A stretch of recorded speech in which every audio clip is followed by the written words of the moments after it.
Nicolas Sarkozy a publié, Damien, il y a quelques minutes, un communiqué. Oui, il était peu après 19h30, un communiqué qui est arrivé assez tardivement, si l'on le compare aux différentes communications des homologues européens, notamment Angela Merkel en Allemagne ou encore David Cameron en Grande-Bretagne.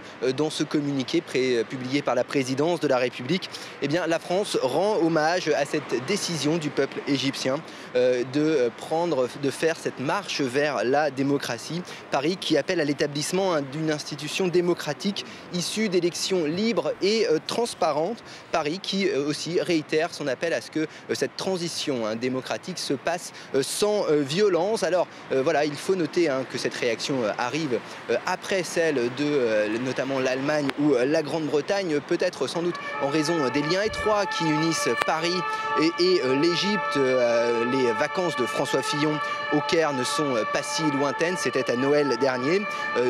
Nicolas Sarkozy, au début de son quinquennat, avait d'ailleurs décidé de placer Hosni Moubarak à la tête de l'Union pour la Méditerranée, comme pour marquer le fait que Paris estime que l'Égypte est un élément de stabilisation de la région, notamment dans le conflit israélo-palestinien.